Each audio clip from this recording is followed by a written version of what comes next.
All right, and now it is time for some inspiration to end this evening. And we have a very generous sponsor that has made possible our final keynote speaker for today, and that is ST Genetics. So at this time, to introduce our final speaker of the evening, I'd like to introduce Jack Hippen from ST Genetics.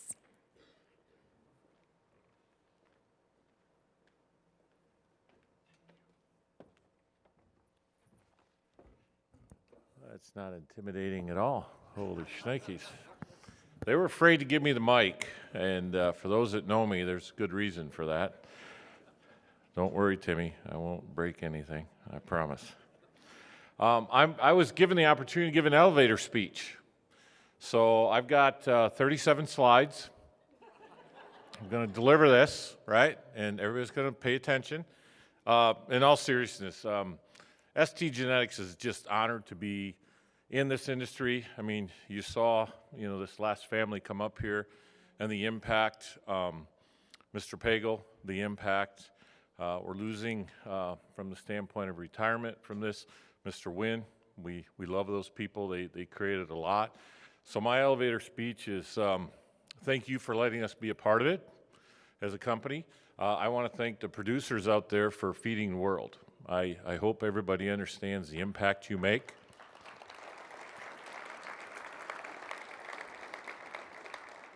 I mean this when I say this.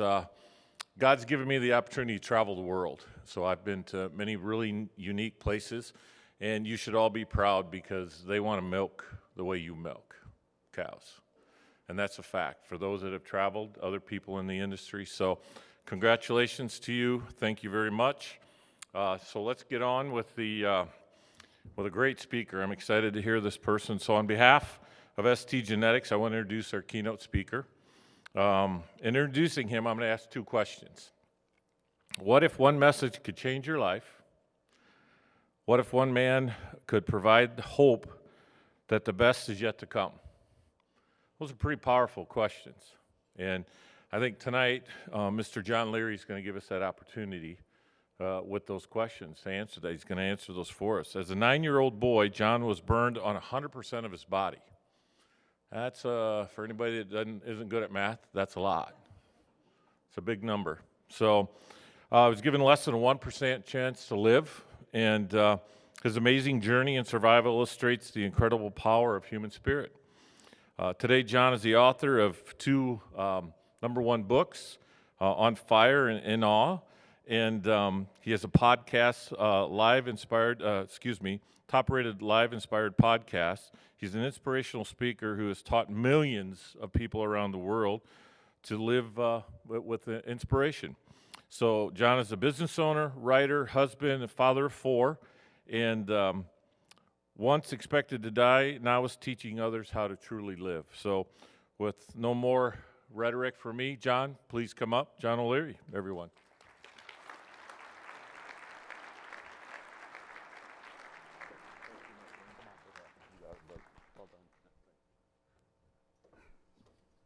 I'll need an elevator to get up to these microphones the way Jack had them. As Josh was speaking a moment ago, as a dad, I just kept thinking, I hope someday one of my boys will say something like that about me. For me, it wasn't as much about work or the industry or even the impact in the neighborhood. It was about the fact that a family came together tonight to just celebrate their dad. And I had several calls with the leaders in this room leading into today, and they just kept talking about your dad. And when I was asking them about your father, they kept saying he loved his family well. So to my friends and future friends in the room, I have the honor tonight of speaking about the work we do, about touching lives, about changing the world through our lives. But mostly my job tonight is just to stand in front of you very humbly, holding up a big old mirror, inviting leaders and servants and sons and daughters and citizens to take a good look. Not at my life, because I would rock every one of us back to sleep tonight, but your life. Not at my challenges, but yours, and not at my successes, but yours and the future ones in front of you still. So I am here only to celebrate your life tonight. Okay, and the truth that the best of that life is in front of you.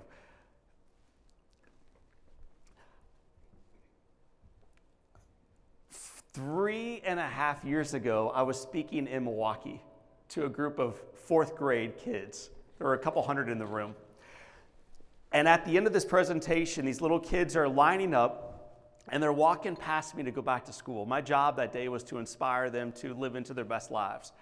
And at the end of the talk, they're coming up, they're fist bumping Mr. John, or they're hugging me like this. And one of the little guys comes over, he fist bumps me. Then he pulls back his right hand, DBA, looks at mine. It's okay to look. Looks at my left hand, looks square into my eyes and says, "Whoa, mister, what happened to your hands?" This is after I spoke to his class for an hour and a half, okay? So some of you have had a couple Budweisers, man. You're thinking, dude, what did happen to your hands? We'll get there in a moment. But I spent 90 minutes with this class. He should have known. I took a slice of humble pie. Sometimes running a farm, leading a family, losing a loved one, living a life will serve you humble pie. I ate mine. I think it's what we are called to do. Took a slice, knelt down closer to him, and I said, "Well, little man, when I was 9 years old, about your age, I was in a house fire. Got burned on my entire body. I lost my fingers, but I'm doing awesome today." And this little man thought about that. He looked out the window, looked back at me, and then he said to me, "Whoa. Mister, we had a speaker earlier today. And when he was 9 years old, mister, he was in a house fire." And then he said, "You two should meet."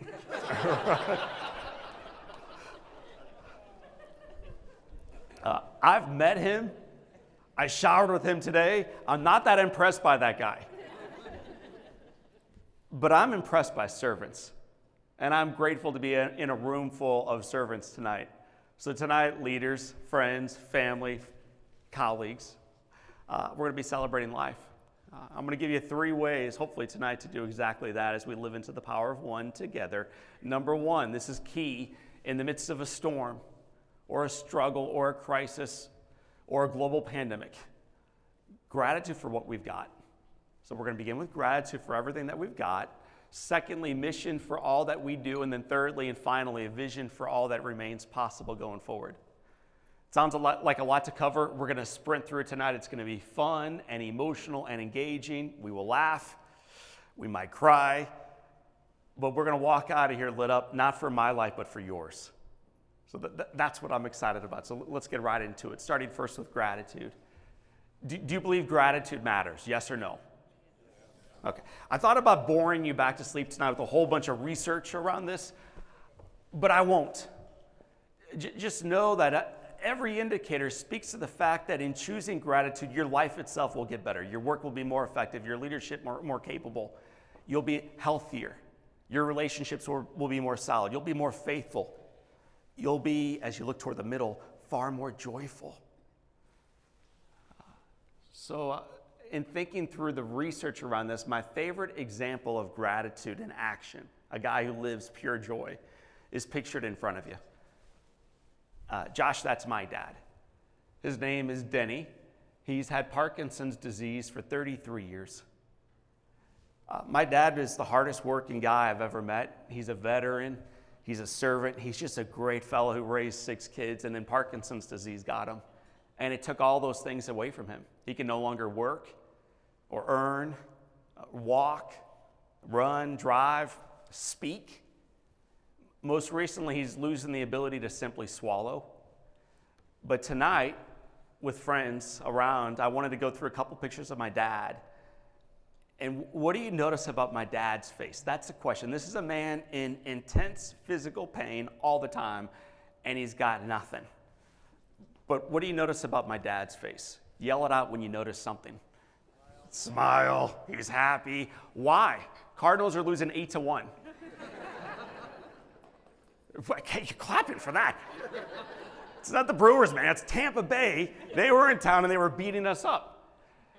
Not only is he smiling, so is his granddaughter, his little girl named Grace. Emotions are contagious as we lead our families and our teams forward. This is my dad seated in their little house. That's his grandson Jack talking with them, but granddaddy doesn't talk back. But you see on the grandson's face, joy. This is my business. It's not quite the size of many of the businesses in this room. I have 7 employees. Our worst employee is a guy named Denny O'Leary. Dad.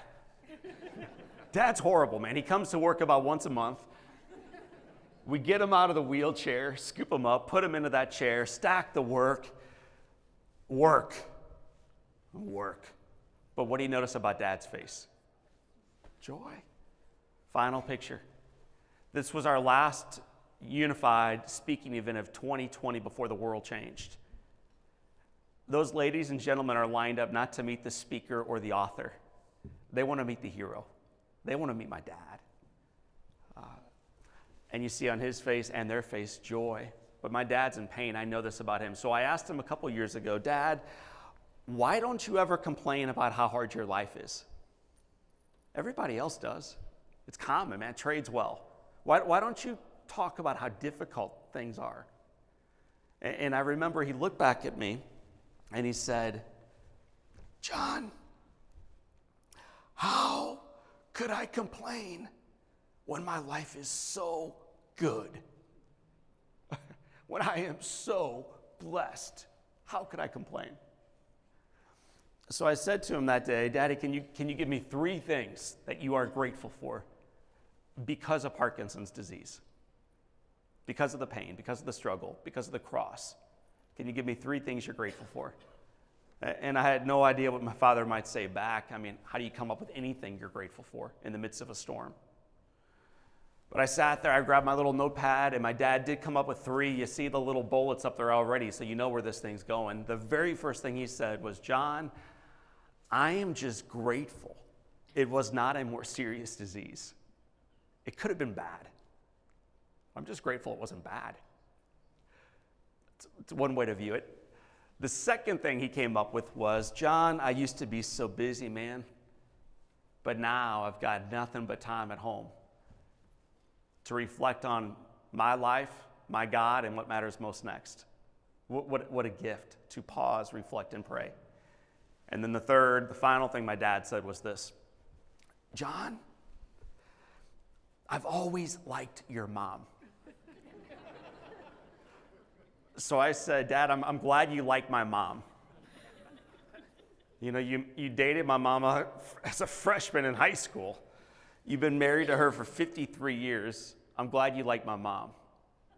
And he said, John, you're missing the point.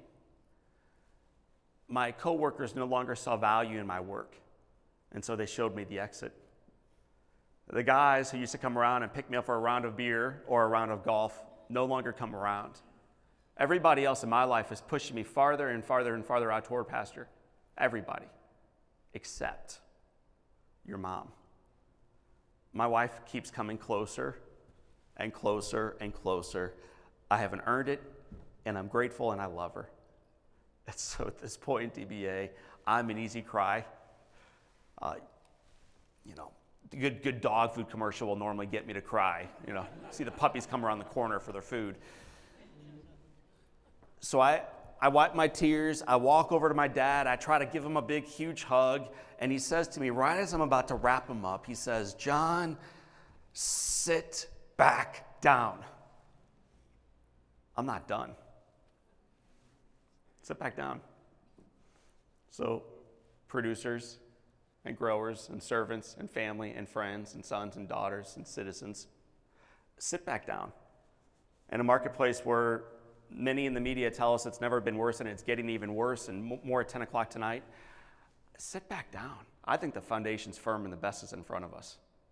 So for a moment, sit back down. We're not done. There's good news to be had. The next thing my dad said was the time at home with his kids. He's got 6 and 22 grandbabies. Then he walked down the path a little bit more of medical technology and the ladies and gentlemen who take care of them. And then he talked about, John, when I was on top of the world, when life was easy, when money was good, I didn't really see the pain of those buried under the weight of the world. I see them now because I'm with them. And I'm actually grateful for that gift. The gift of the struggle has led directly to compassion and empathy. Who knew? And he's still not done. He said, when I have to crawl, which is every day, I'm grateful for the days when I could walk. When I can't speak, with my dad 2 days ago, when I'm unable to speak, I'll be grateful for the days when I could. This next one's my favorite.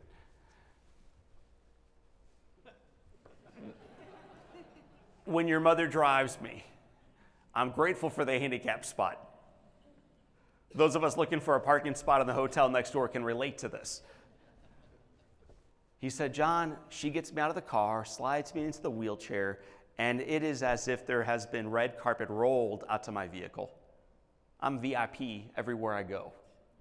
What a gift. It's one way to see it. It's not common, but it's one way to see the challenge. To see, hear, learn, laugh, love, and live, and to do each of those things every day well. And then finally, we've made it. Finally, he said, John, every single day I wake up, and I'm grateful for being healed, even if not cured. So I said, Dad, what do you mean? He said, before your mother gets out of bed, I'm up, I get into my wheelchair, I roll out of the bedroom, toward the kitchen window, I look east, and I wait for it. So I said, Dad, what do you wait for? What do you think he's looking for? Yell it out. I just want to see the sunrise. In the freest, greatest country in the history of the world, I want to watch the sunrise and know that the darkness doesn't win. The God is still God, and the best is yet to come. Every morning of our lives, I think we all have some struggles in front of us, no doubt. But I want to remind you tonight as you wrap up an awesome day together, by the way, how cool to be together again. I mean, have we paused to even give thanks for that, to be together? Seriously.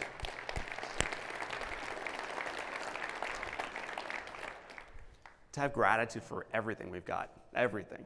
So I'm going to be quiet for a moment, just a moment, and allow you to have the mirror kind of come up a little bit closer to your face and just take a good look. Today, what are you grateful for? And I'm horrible at dates. I think it's the 19th. Is it the 19th? January 19th, 8:06. I am grateful for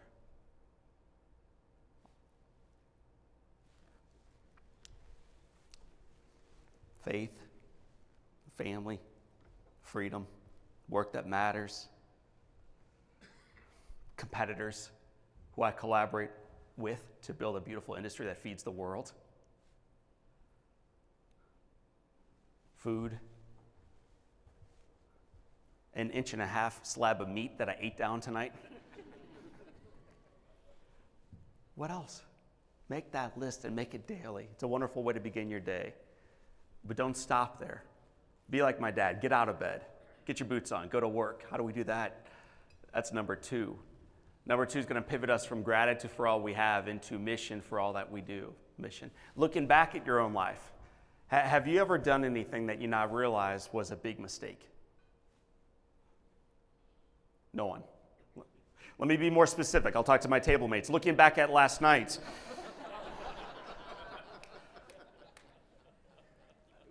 it was good. We make mistakes all the time. When I was a little guy, I grew up 7 hours or so from where we are gathered here tonight. I'm a Missouri guy. I grew up outside of St. Louis. I saw kids in my neighborhood playing with fire and gasoline. What these little fellows would do is they would sprinkle some gasoline on a sidewalk. They would strike a match, stand back 2 feet for safety, throw the match on top, and the liquid would dance to life. And when you're 9 and you're a male, this is awesome. You're watching liquid turn to life, man. It's like Harry Potter. And these are kids you look up to. They're practically men. They're 11. You're 9, and you think if those men can do that and get away with it, what's the next sentence? Come on. Me too. They're watching.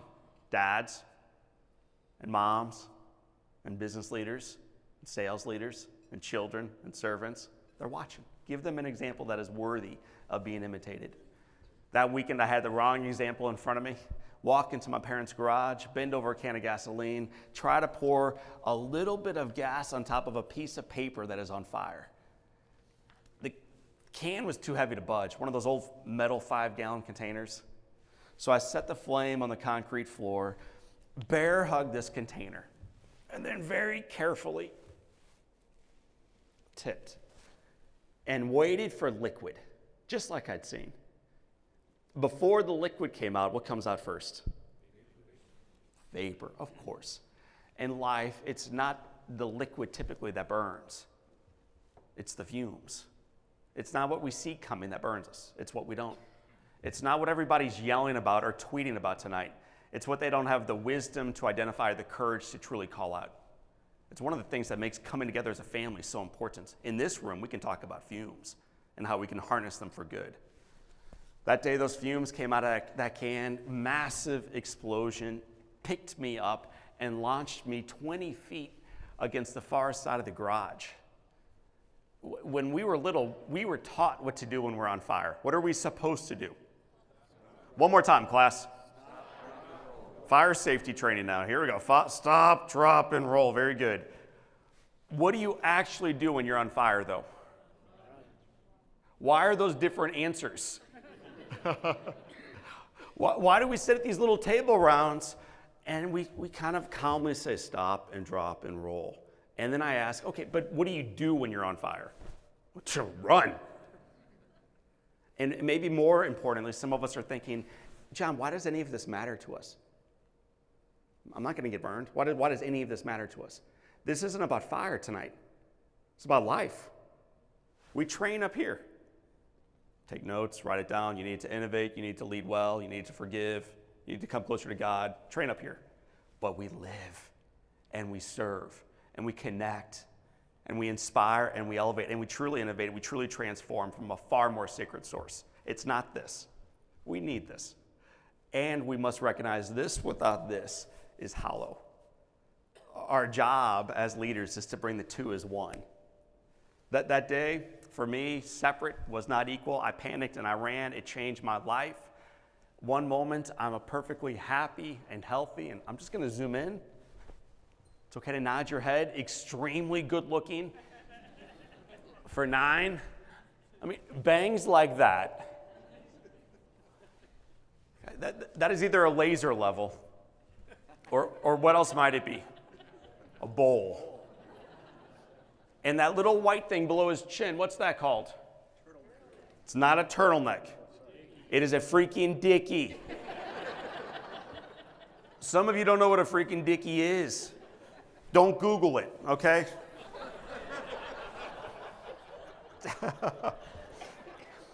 Man, it's the top part. Your mama makes you wear it.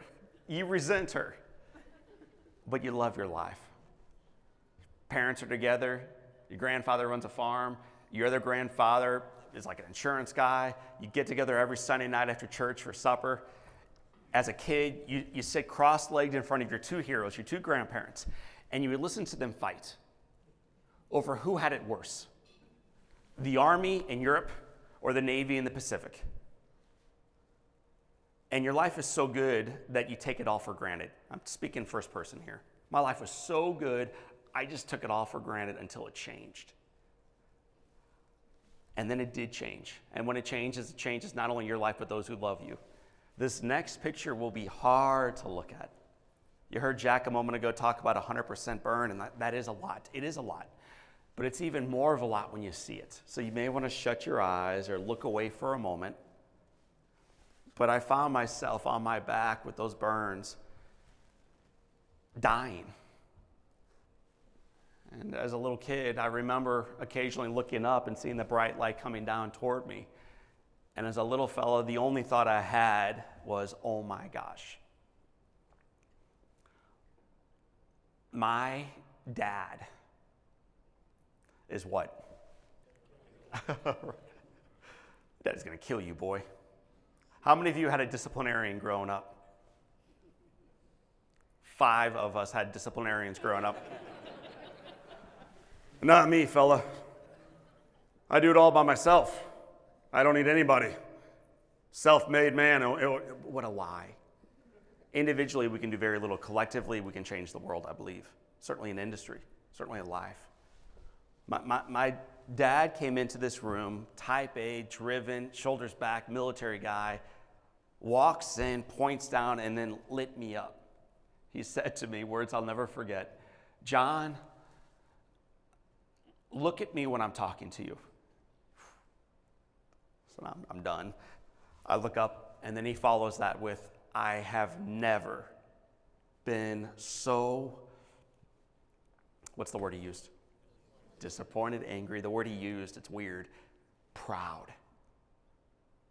Proud of anyone in my entire life. And my little buddy today, this morning, man, I am proud to simply be your dad. And then he says, "I love you. I love you. And there's nothing you can do about it." And as a kid, I laid in this bed, arms crossed, eyes now shut, thinking, oh my gosh, nobody told my dad what happened. Or the man does not know. Maybe I can get away with this. What do you think, friends? Does my dad know? Yes or no? Oh yeah, and he's mad, man. All the way up until the moment when he pulls back that curtain, sees any parent's worst nightmare, and changed from being led forward in life by fear to just pursuing faith and offering love and grace. He changed. My dad changed. I watched it in front of me, and I caught. That's how leadership has always worked. My dad changed first, though. The story that you're hearing about mission, though, is ultimately not about my dad's mission as he led him forward, but his partner in crime, his spouse, my mom. After 5.5 months in hospital, they brought that little guy home. The miracle took. And as cute as that little face might be and that little wrapping on his head, the reality was his life was over. Just ask him. I can't stand up. My legs won't work. I can't use my hands. My fingers are gone. My body's all broken and bloodied and wounded and useless. I'll never amount to anything. I know it. And my mom, looking at me, seeing my mindset here, made a phone call that I think changed my life. Of all people, she called a piano teacher. This lady walks into our house. I'm at a kitchen table in a wheelchair on a morphine drip. And I remember looking up at my mom as they're walking toward me, and I look at her and I say, "Mama, why is she here?" And I want you to remember how my mother responds. It's a beautiful quote. You need it in 2022. You may want to tweet this one out later on. Here's what my mother says, word for word.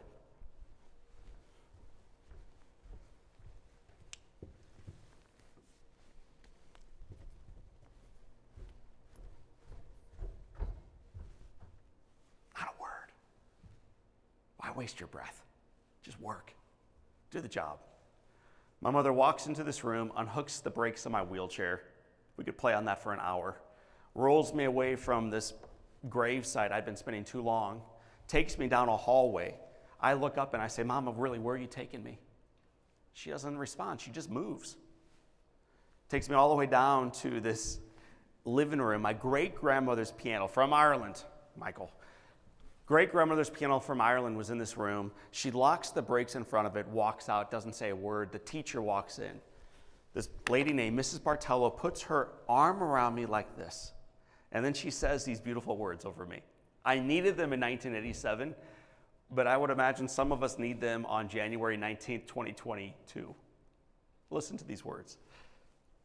"John, this is going to be really, really, really hard. It just is. Welcome to life. And," I love that word, "and we can do it together. John, this is going to be really, really, really hard. It just is. Welcome to life. And we can do it together." And with that, this lady takes a little pen out of her purse. She sets it on my right hand. And it's about to fall off, as you can imagine. My left hand is an airplane splint like this. The pen on my right hand is about to fall off. So she grabs 3 rubber bands, tethers the pen to my hand. Then she says, now where were we? And there's a little boy on a morphine drip in a wheelchair playing a piano with a pen.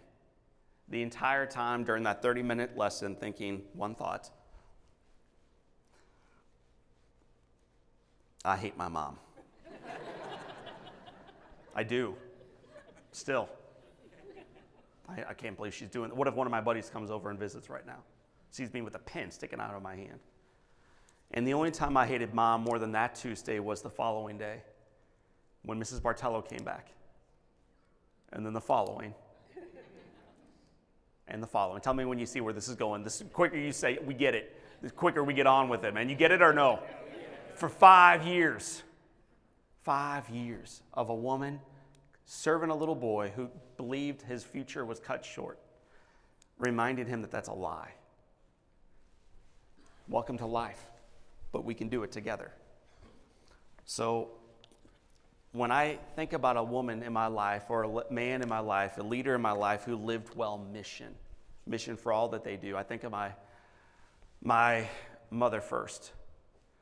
But in preparing for today, there's probably someone else that we're thinking about in this room, and we celebrate this family right here, and you've seen your dad all afternoon and now evening. But there he is again. It's wonderful, the word you used, it's appropriate, legacy of an individual who lived well mission, not only at home but beyond. It changes the world one life at a time. So I'd like you for a moment to just reflect on who that person is for you.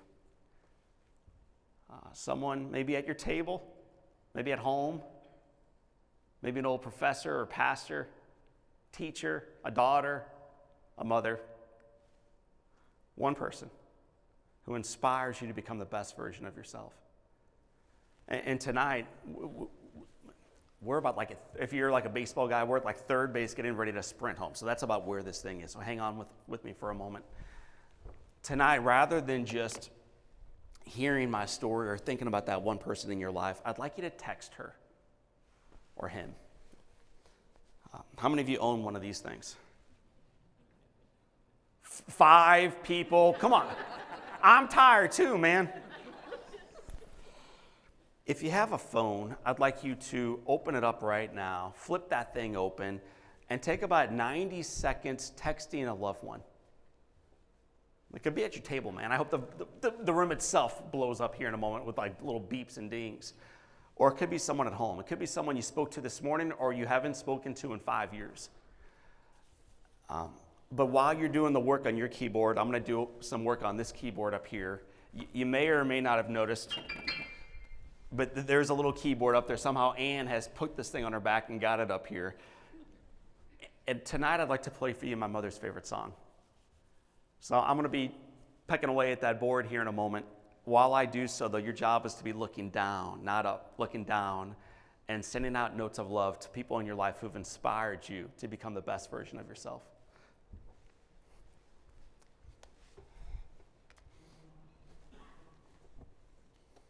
When the piano began, it was me and Mrs. Bartello and a morphine drip and a pen. And it sounded like this.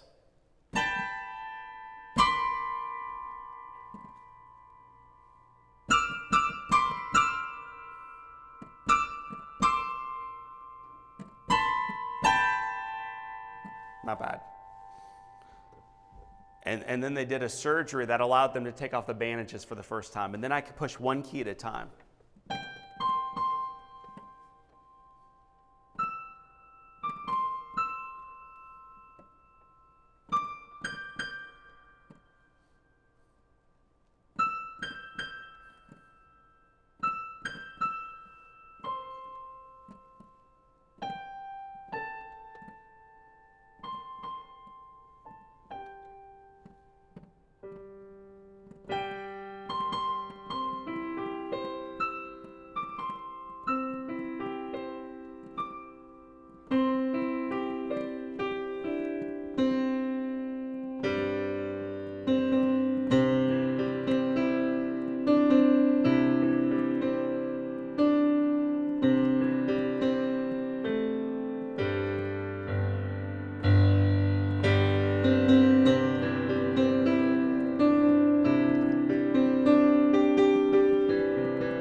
All right.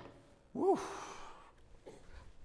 Mrs. Bartello, who never in her wildest imagination could have imagined tonight. Those lessons, all 5 years of them, weren't about the piano. They were about life. Man, this is going to be really, really, really hard. Producing, remaining in business, innovating, forgiving, loving, grieving. Welcome to life. And this is good, DBA. We can do it together. It's a great reminder.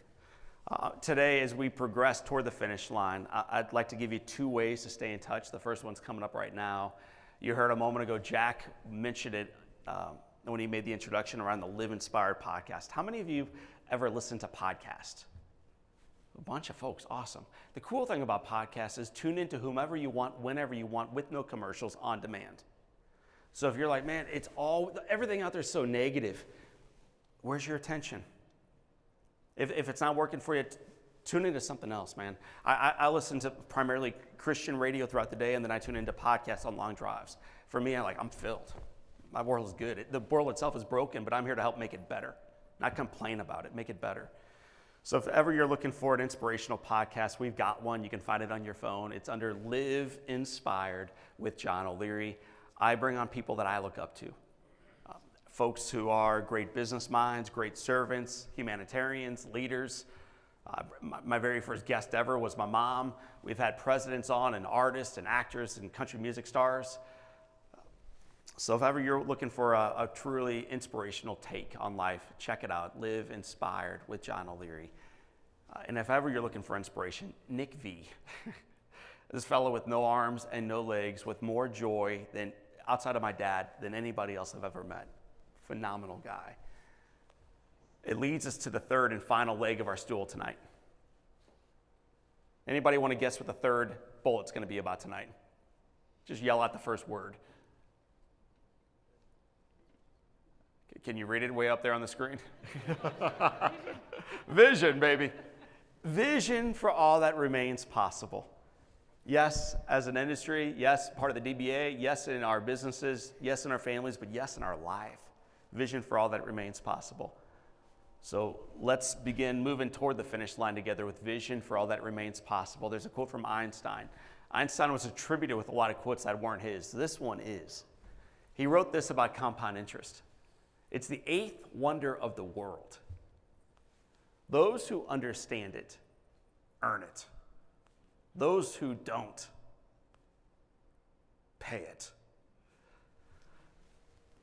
Einstein was talking about money.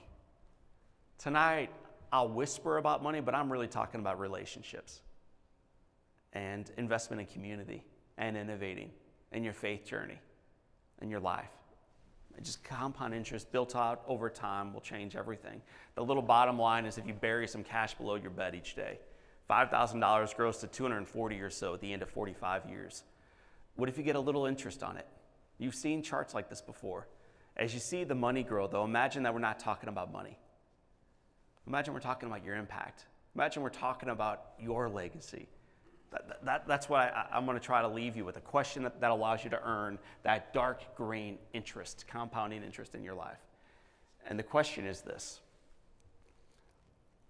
what more can I do to make tomorrow better than today? So what more can I do to make tomorrow even better than today? So I'm going to tell you a quick story on who taught me this question, the impact not only in my life, but in his and then in ours, and then try to encourage you to consider asking it for yourself going forward. A little boy named John O'Leary got burned on that January explosion. They brought him into the hospital like this. So it meant I can't move my arms or my legs for 5 months. My lungs were burned. So they put a hole right here. What's that called? You got yourself a trach now. Now you can breathe, but you can't eat or drink or talk. And the other challenge I faced was swelling. My eyes were swollen shut. So I can't see. I can't talk, and I can't move. I can't communicate my pain, but I could dream. And I could pray. I could have goals, like going home. And I could listen. Have you all ever noticed how much more you hear when your eyes are shut? I mean, some of you have been listening beautifully all night long.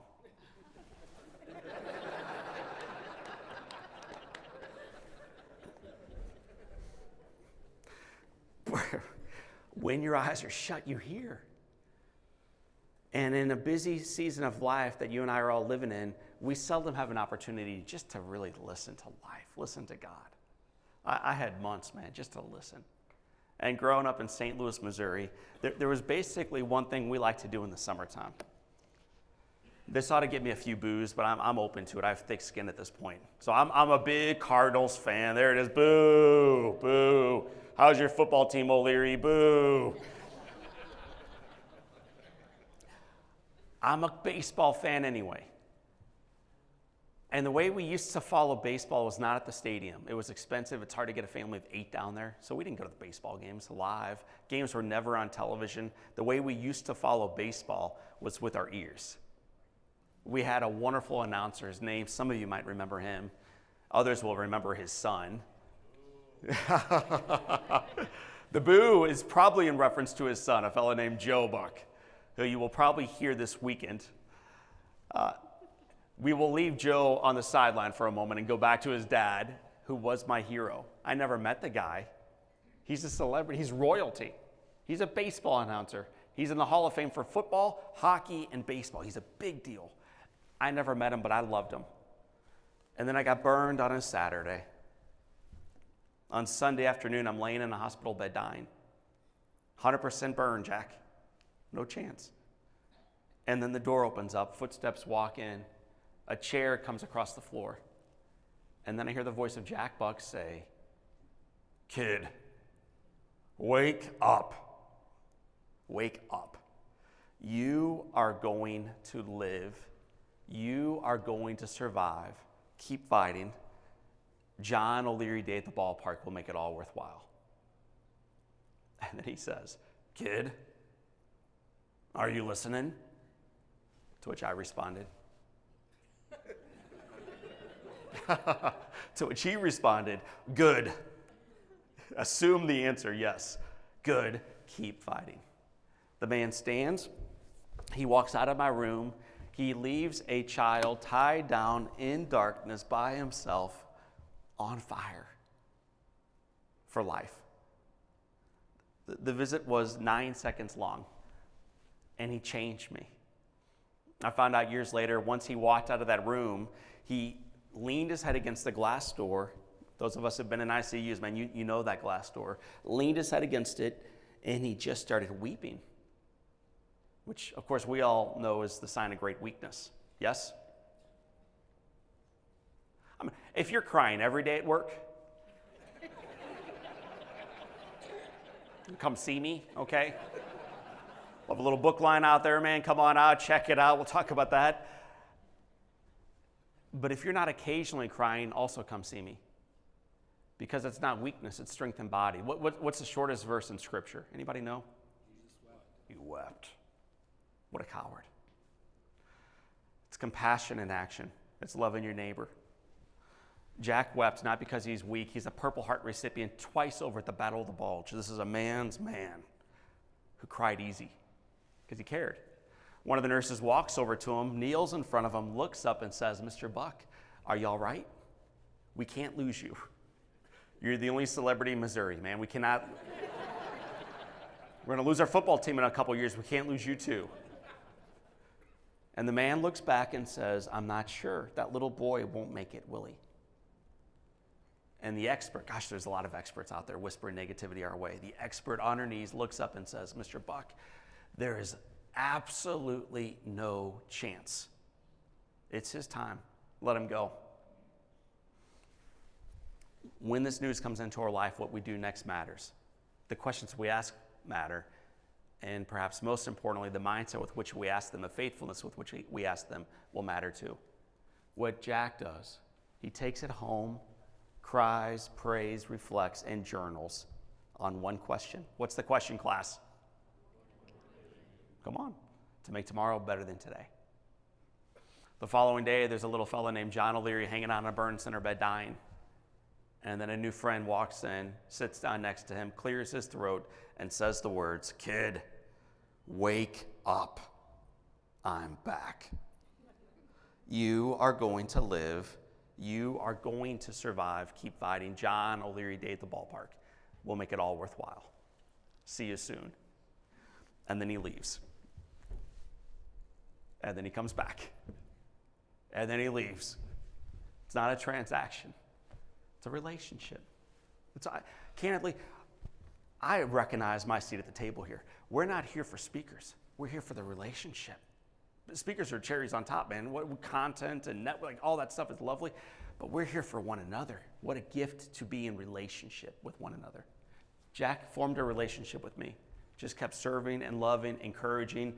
On August 26, 1987, picks me up in a Lincoln Town car, takes me downtown. That's me on the left.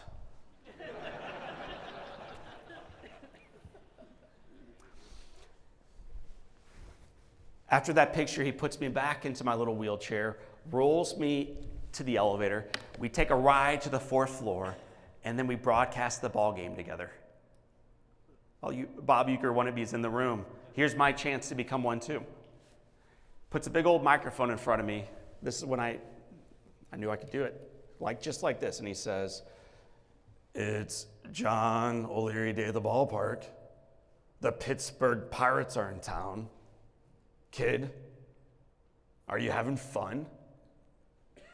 And on live national radio, I look up and I respond.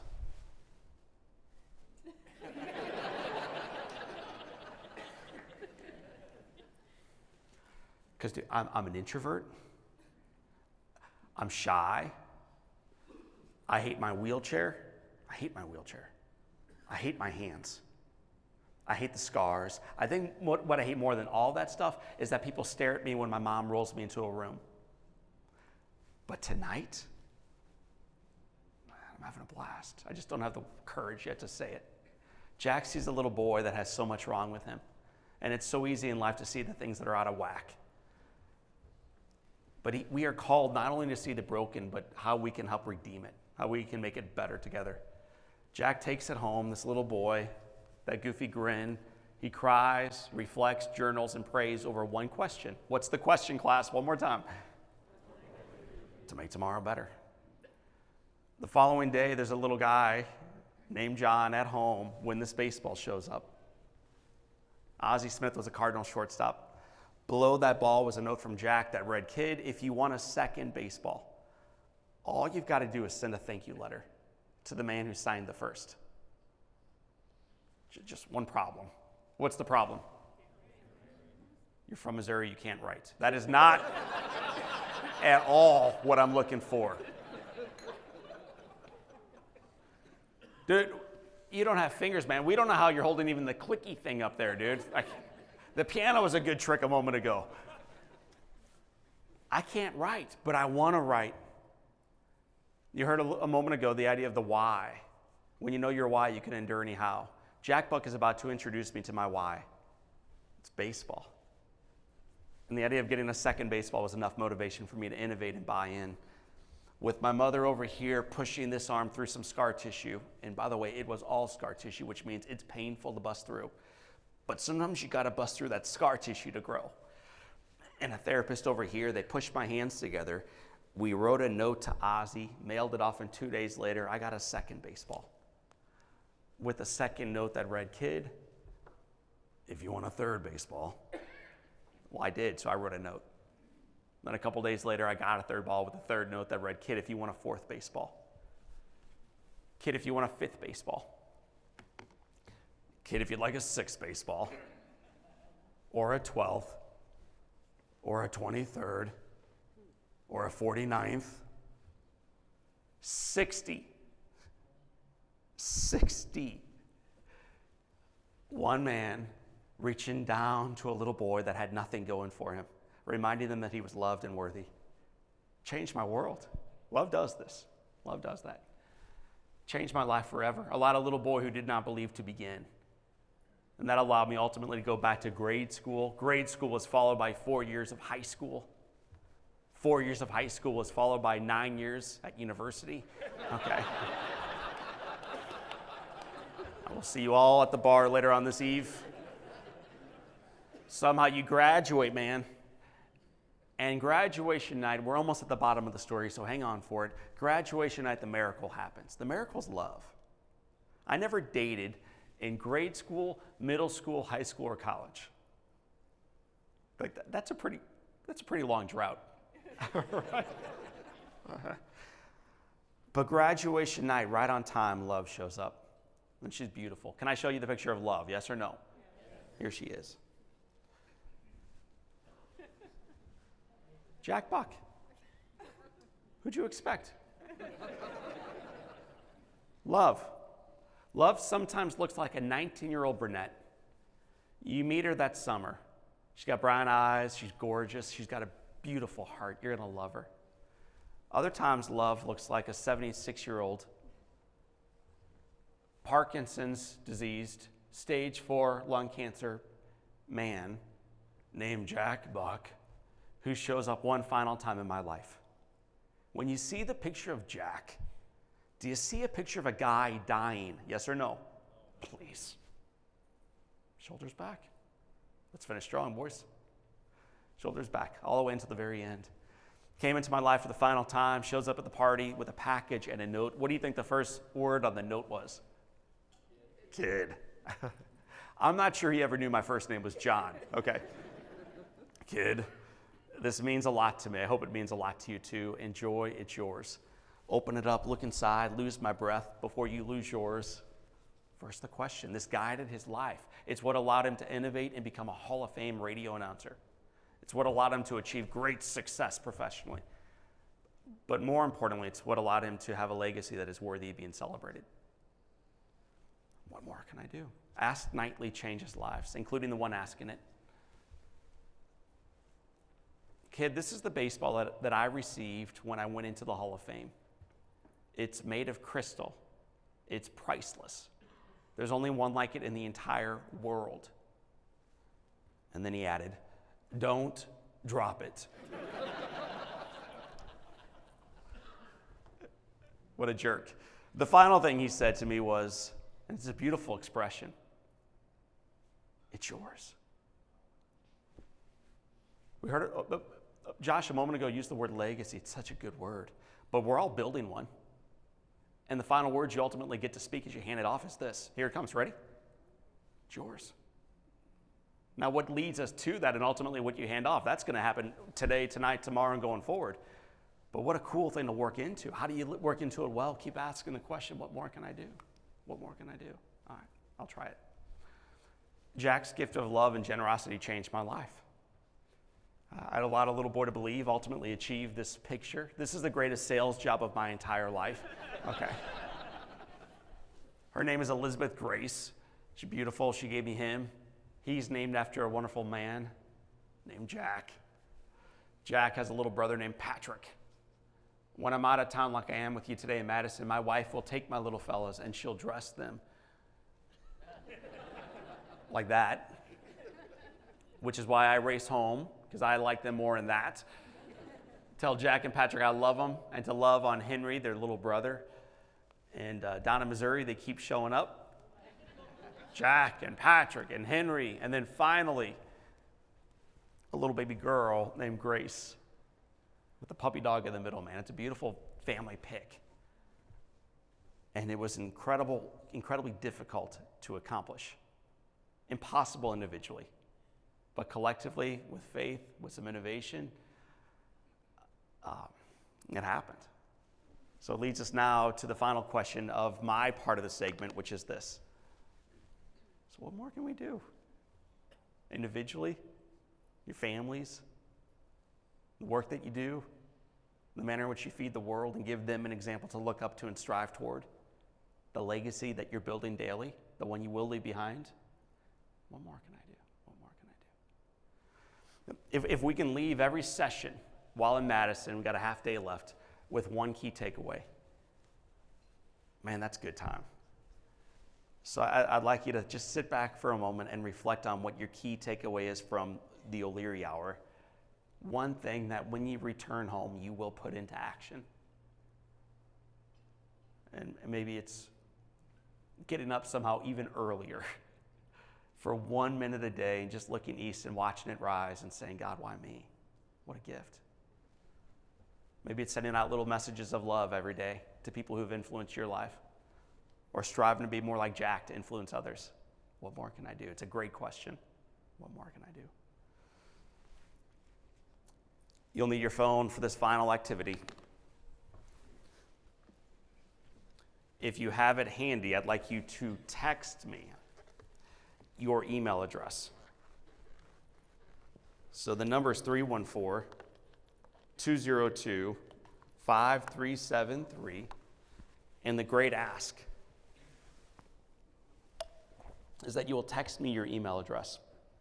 This is how we're going to stay in touch. I have a flight tomorrow that, believe it or not, leaves Madison at 5:29. Who plans a flight that leaves that early? But I want to be able to walk through life with you. So my number is 314-202-5373. Please text me your email address or the email address of someone you don't care for. I'll take either. Hit send, be done, and I'll take care of the rest. You're probably wondering, like, dude, have I just signed up for a wine club? Or like, what are we doing here? You're doing two things here. Number one is on Monday morning next week, I get to send you a Monday morning motivation written by John. No charge, it's free, it's a gift. I expect that you'll love it. So it comes out every Monday. The other thing that you've done here is this. Email works both ways now. If ever I can do anything for you, your family, someone in your community, someone in your business, the answer is yes. I'm with you today through God's grace and because volunteers showed up to serve me. So if ever I can be part of that peace for you and your community, the answer is yes. So we are here to serve, and I look forward to building this relationship with you going forward. I'm looking forward to it. Final thing I'll say is this. Sometimes when we wrap up a night like this, we think to ourselves, good story, but I'm no Jack Buck. And sometimes, man, there's days where I'm barely hanging on. I'm no Jack Buck. And so for those of us who feel that way right now, I would say this, me too. I'm no Jack Buck. I'm a pretty ordinary guy. But how did Jack hear about my story? Because maybe that's where you and I show up. Maybe that's where we do our part to build a legacy that is truly significant. Jack Buck showed up in my life because my next door neighbor, her name was Carol. She was a widow. She lost her husband a couple years earlier, struggling a bit in life. And she heard the explosion that day and came over to our house. She brought my siblings into her. She called 911, and then she started the phone chain. That woman's one call led to another phone call, which led to a third phone call, which eventually led to a guy who was going out to an event kind of like tonight. It was a conference in St. Louis, Missouri on January 17th for baseball writers. He goes to this conference. There's a table eventually where he gets seated at right here, the VIP table right here, and they sit this guy next to a gentleman with white hair. And while sipping beer and talking baseball, one of the guys whispers to the other that a little boy got burned in St. Louis today.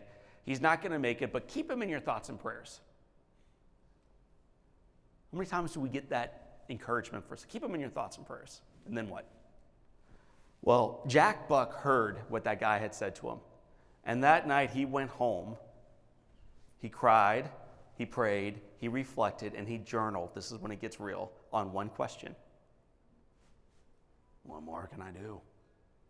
And the following day, in a snowstorm in St. Louis, Missouri, a stranger shows up in a little boy's bedroom and changes his life forever.